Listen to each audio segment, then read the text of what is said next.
Hello, I am the Irish guy, and right, Premier League game week 16. My streak is over. My streak of getting one correct prediction every single game week, it's done. I didn't get a single one right this week. And what did I say my punishment would be? Again, lads, if I don't get at least one scoreline completely correct this weekend, then I will get 50 yogurt pots and pour them all over my head. Oh no! Oh, this looks utterly revolting. Oh no, this is gonna be worse than the milk. It's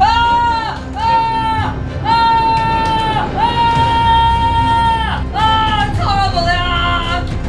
It's so gooey!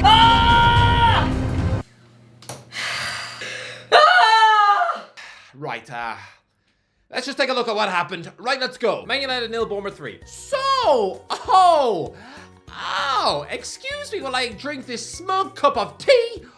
That's not tea. I can't afford that. It's just water with spider's legs in the bottom. I mean, yesterday I had a 10-year-old Capri Sun that just tastes like monkey breast milk. But lads, who told you that Bournemouth were going to be class this season? A few weeks ago, the English media were drooling over the fact that the Cherries might be about to sack Andoni Iraola. After their start of the season, the utter disrespect, you had British journalists talking about this man as if he was just some chubby IT bloke, some fella who should only be in a Bournemouth to fix the computers in the staff room, because clearly he had the man management and tactical nous of cow snot. I'm sorry, but look at him now! If Iraola had been born in Grimsby or Wigan, right now the English media would be hailing him as somebody who is so talented and magical, you'd swear he's probably related to Santa Claus. I mean, lads, the English media tried to make a mini Guardiola out of Scott Parker. When he had the Bournemouth gig, he was getting linked with West Ham and Spurs, all because he's a handsome Londoner who would have been England's best looking boss since Kevin Keegan, I guess. I mean, I guess that's what all the housewives would say. But Iraola, for all those who wrote him off and spoke about his training ground tactics as if they're about as impressive as watching a pig licking scrambled egg off a priest's foot. Oh, where's your apologies now? Lads, it was only just over a year ago that tiny little Bournemouth travelled to Anfield and lost 9-0. You think any in that travelling Cherries crowd ever dreamed that the very next season they'd be leaving Old Trafford with a 3-0 win? Manchester United were defeated by AI intelligence. No, I'm not talking about futuristic robots making you soup. No, that was Andoni Iraola's intelligence. His brilliance. There's a man who captained Athletic Bilbao to a Europa League victory on this ground back in 2012. To be fair,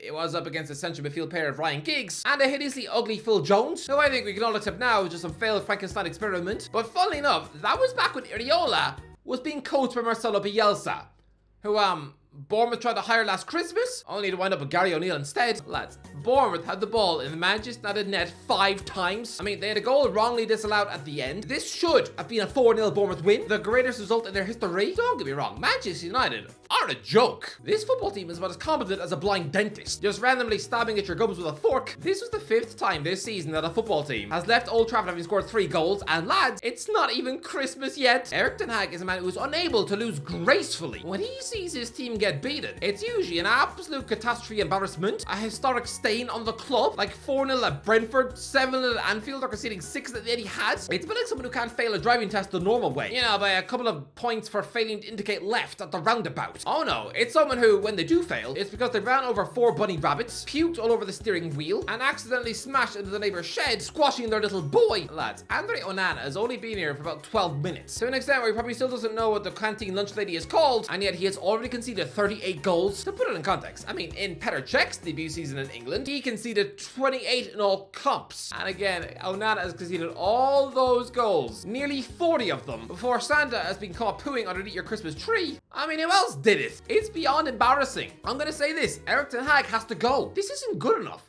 For Scott McTominay to be the club's top scorer by mid-December with 5 in the league, for you to be getting so regularly humiliated, to have already lost 6 games at Old Trafford already. Sorry, but the man has to go. Does anybody think he has the charisma necessary to inspire this dressing room? Every time he speaks, he just reminds me of that hideously boring geography teacher I had, who, yeah, whenever he started to talk about the Himalaya mountains in that depressing monotone voice, I really wanted to shove bananas in my ears. Manchester United are honestly done. What more is there to say? Under Ten Hag, they are going absolutely nowhere. Lads, I said that Bournemouth would get a 2-2 draw at this ground, and the people in the comments section looked at me as if, yeah, I had just eaten some poison pine cones, but lads, I didn't go far enough.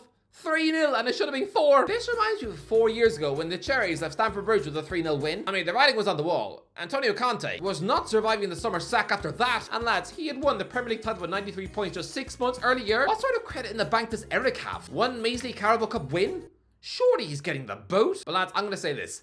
2022 was the year of Newcastle United. 2023 is the year of Aston Villa. 2024 is going to be the year of Bournemouth. Trust me, next season, the Cherries are qualifying for Europe. This Iriola obsession is only just getting started. Aston Villa 1, Arsenal 0. What is going on? Aston Villa are now 2 points off the top. How could a team begin the season by being 5-1 at Newcastle to now be 1 win away from first in mid-December? This is bonkers beyond belief. Lads, Aston Villa has been a pointless, depressing club for many years. I remember back in the Christmas of 2012, they were leaving Chelsea having lost 8-0. I'm sorry, but Rafa Benitez is a defensive, rigid, conservative coach. So if he was masterminding an 8-0 win over you, it kind of shows you up to be a massive laughing stock. Lads, this is now 15 Premier League home wins in a row for Villa. Lads, it only feels like 5 minutes ago, Villa were practically cancelled as a club. Go back to 2015, and in one season alone, they lost at Villa Park to Man United, West Brom, Stoke, Swansea, Watford, Arsenal, Liverpool, Everton, Tottenham, Chelsea, Bournemouth, Southampton, and Man City. I mean, nicking a point of Leicester City at home looked like a massive giant killing. That's embarrassing. Their standards were in the gutter. And then, on their first season back in the Premier 2019, they were losing at home to Bournemouth, Liverpool, Leicester, Southampton, Tottenham, Chelsea, Wolves, Man United. If it weren't for a VAR failure, they'd have lost at home to Sheffield United and went down. Man City left this ground with a 6-1 win. So please tell me, how on earth does this turnaround happen? You know what?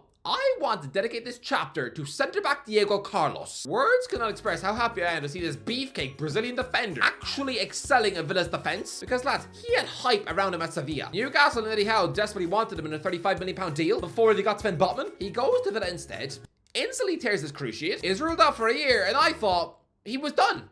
We would never get to see how good he was, that he would never be the same. He reminded me of Valery Bozhinov, a name that is even more depressing than any episode of Grey's Anatomy. I remember when that Bulgarian striker had incredible height as a young centre-forward at Bulgaria. He was one of those footballers who had stupid potential at FIFA 05. He joined Man City in 2007. Around the same time, they were fruitlessly trying to sign Ronaldinho, and I was anticipating this guy to blow the league apart, but no. Immediate injury wrecked him in pre-season. He barely played, had another injury the following pre-season after a wonder goal against AC Milan, and that's it. Aside from one goal machine season for Partizan Belgrade in 2015, he's had a pretty rotten football career where he fluffed his lines in Serie B, the Chinese second tier, the Swiss league, the Croatian league, and now the 4th division of the Bulgarian league. He was supposed to be another Dimitar Berbatov. Instead, he's probably made less money in his career than a junior dentist. I thought that was going to be Carlos's fate, but no. Under a supreme, proper tactician like Unai Emery, he has been immense alongside Pau Torres. Tyrone Mings might as well start giving his old buddies Ipswich Town a ring, because he ain't getting back in this team. Honestly, he's probably so demoralized now to a point where he's just given up. Just sitting at home, munching on turkey dinosaurs and cookies with his mum. Fulham 5, West Ham 0. What has happened to Fulham this week? All season long, I've been saying that Marco Silva looks like a bored Colin Farrell, and that his wife has probably forced him to sleep on the couch as punishment for turning down Saudi money that would have made their grandchildren multi-millionaires. I thought the goals had dried up for the Cottagers. Yeah, they now won 5-0 twice in a row. I'm sorry, what? They're playing Newcastle next. Yeah, this week alone, there has been a goal difference swing of 16 goals. That is mental. Silva's men have now scored 11 goals in the last 4 matches. What has happened? Has the Portuguese boss just made them all queue up to drink unicorn piss from the training ground fountain? Has he spiked their Cocoa Pops with donkey PEDs? I thought beating Nottingham Forest 5-0 was impressive. But, I mean, a once in a season thing. But to do it again against West Ham, while the travelling fans began the match singing, Champions of Europe, you'll never say that. yeah, you do know that Fulham did get the extra time of a Europa League final only 13 years ago, and were only put down by 2 world-class strikers, while the Hammers won a competition that's only 2 years old, and is a bit of a gimmick. I mean, if the Europa League is just the Champions League for losers, then the Europa Conference League is a glorified Intertotal Cup, and I don't know, it does feel a little bit like massively celebrating winning an egg and spoon race at school. But listen, brilliant Fulham win. Goals from Raul Jimenez, Willian, Tosin Adarbayo, an absolute screamer wonder strike from Harry Wilson, and finally, even Carlos Vinicius on the score sheet. I really can't explain the 2 5-0s in a row. Imagine if a 6-year-old Fulham fan was being taken to his first 2 games at Craven Cottage this week as an early Christmas present. Imagine his bewildered dad trying to explain to him that this isn't the norm and not to expect it every week. Honestly, the little child would probably assume that his daddy supports the London version of Man City, but this can't continue, surely. It makes no sense. Lads, if Fulham win their next game at Craven Cottage 5-0, which is against Burnley at home, then I will take a bath in cat wee. Tottenham 4, Newcastle 1. Lads, I said this match would be a 1-0 Newcastle win. Joe Linton with the winner. I was half right. Joe Linton did score Newcastle's only goal in a 4-1 loss. That was humiliating for the Magpies. And it reminds me when Eddie Howe lost 5-1 here with Newcastle 18 months ago. But yeah, Son Heung-min literally destroyed them. Lads, it's been a miserable week for the Geordies. 2 away days and losing by an aggregate score of 7 goals to 1. But I don't want to blame the players. Yes, Kieran Trippier had the worst week of his professional life. He has been performing like the Trippier towards the end of his time at Tottenham. Just a slow, cumbersome, burnt-out garden gnome. Which is weird to say because a week ago, he gave arguably the best performance of his life against Man United at home. These players are tired. Eddie Howe has been forced to pick the same lineup week in, week out for a month. To a point where he's been barely able to make any subs. Lads, Matt Ritchie has featured 7 games in a row. He is pretty much a part-time backroom coach who played a grand total of 32 minutes in the Premier League last season. There was only one game last season where he was allowed more than 6 minutes on the pitch, and yet Howe has been forced to release him from the bench. As if he's going to do anything other than stroll around the pitch, looking like some old werewolf dog who's addicted to eating Chinese takeaways out of a bin. These Newcastle players, they need a rest. How can you blame them? It's been like having a go at some Christmas retail staff who have been worked 98 hours in a row, stuck behind the till like a zombie of Shaun of the Dead. You can't blame them when they accidentally fall asleep whilst microwaving a burrito in the Tesco canteen, instantly burning down the shop. I mean, that's Fabian Schär has played 1,890 minutes of football this season. He's a defender in his 30s. Of course he's going to have moments where he looks about as fast as a senile grandma running for the bus. Kieran Trippier's crammed in nearly 2,000 minutes of football this season. He is going to be more exhausted and overworked than any boy band under the stranglehold of Simon Cowell. As you, with the end of 2014, poor old Niall Horan, looking like he was forced to do one more bleeding concert in China. He'd probably just beg his dad to drown him in a slurry puddle on the farm. Spurs were great, but they were playing against a bunch of sleepy, exhausted Newcastle players who need a rest. Bruno Guimaraes, 1,835 minutes under his belt. Anthony Gordon, 1,713 minutes. Miguel Almiron, 1,521. They all need a rest. Gordon has already played more minutes by mid-December, as he managed all of last season. He has been worked like a dog. Forget about bringing him to Euro 2020. By mid-April, this bloke's hamstrings are going to be begging for death. He should be spending next summer on a low-key holiday to Portsmouth with his grandma, just visiting museums and eating custard creams. Just rest him, or he'll be burnt up by his 24. But before I wrap up in this match, I will say, Martin Dubravka has been given a chance between the sticks for the last 2 games, right? And conceded 7 times. David De Gea, the bloke who kept the Slovak rooted to the Man United bench all of last season, he is available on a free, and is probably bored of staying at home watching The Jungle Book on loop. He's probably cracking up more than Will Smith and I Am Legend, to the point where he's probably now begging the kettle for a conversation. Go on, Eddie, give DDG a ring. Luton 1, Man City 2. Lads, this could have been the greatest upset in Premier League history. After an hour of football, the score was tiny little Luton 1, multi-billion pound treble winners Man City 0. Elijah Adebayor scored a header on the stroke of half time. The Luton fans probably had to pinch their thigh to see if they'd wake up from this ludicrous dream. I said Man City would win 6-0. 6-0! And they nearly lost, only turning it around after quick-fire strikes of Bernardo Silva and Jack Grealish. Well, lads, imagine being a Luton player. You play extremely well out of your skin against both Arsenal and Man City, twice inside a week, even being in the lead after an hour in both matches, which is pretty unheard of, only to come away with 0 points. Lads, I know they're in the relegation zone, so I don't want to sound stupid by tipping Rob Edwards to be king, but to be able to get these sort of performance levels out of this tiny Luton squad, to have rejuvenated Ross Barkley to a point where he's dancing through the Arsenal and City midfields. Keep on going, Luton. And I'm going to say this. Once Gareth Southgate gets the chop after Euro 2024, I'm going to put it out there. Rob Edwards has already managed England under 16s before. I mean, the last time there was a vacancy, the FA were interviewing Sam Allardyce and Steve Bruce. 2 greasy, unfit men who probably spent the job interview, both with pastry crumbs on their chin. I'm just going to say, both Edwards and Steve Cooper have actually managed the England underage teams before. They should both be interviewed for the job. Although again, remember what I said about the FA wanting to hire handsome blokes like Parker? I mean, Edwards, yeah, he looks like the face of Men's Health.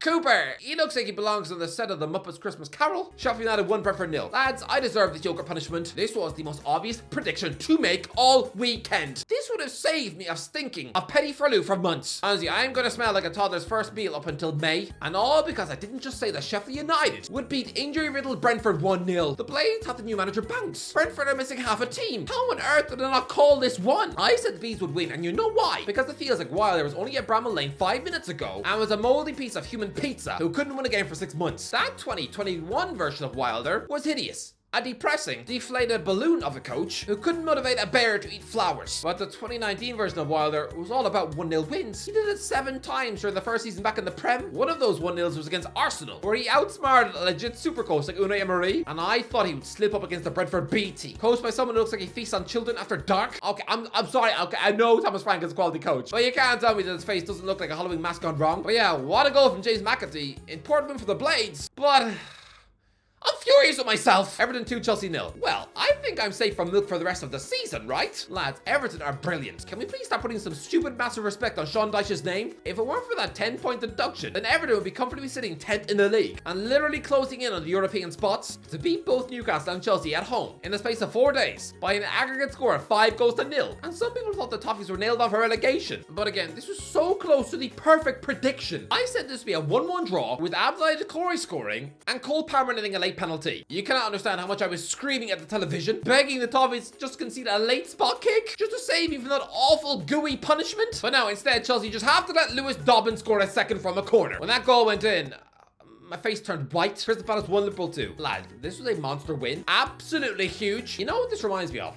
The 2nd of November 2019. Dean Smith versus Jurgen Klopp. Liverpool began that season in insane fashion. Lads, looking back at all this green, can we please just marvel at how excellent Liverpool were 4 years ago? Because of Man City's dominance, we all sort of forget it. But the Reds only dropped 2 points up until the 29th of February. And even that was still a pretty good result at Old Trafford, the biggest league in the world. And Liverpool made it look like a piece of blueberry cake. But yeah, this was similar. They went 1-0 down away at Villa and scored 2 goals at the end to nick a win. In that moment, I thought their names are on the title. And here, Jean-Philippe Mateta sticks Palace 1-0 up after 57 minutes. It looks like the game is over. Then Mo Salah equalises. Harvey Elliott belts in an injury time winner. Liverpool are looking like title winners. Wolves 1, Nottingham Forest 1. Steve Cooper lives to fight another day. Reports have said that if Nottingham Forest had lost this match, then he would be gone. Now, 1-1 draw. Harry Toffolo, Mateus Cunha with the goals. So, yeah, fair play, Steve, I guess. Brighton 1, Burnley 1. I don't know, I didn't see the game. Unlucky Burnley, I guess. I said that if Burnley had won this match, I would have got a stranger to throw 20 eggs at me in the street. After 75 minutes of this game, it was 1-0 Burnley. So thank you, Simon Adinger, for saving me with your equalizer. My morning is already disgusting enough. Anyway, that's it. Let me go. What do you think? Let me know in the comments. What did you think of that game week? Yogurt. If you enjoyed the video, don't forget to like, as always. Talk to you in a while. I hate yogurt.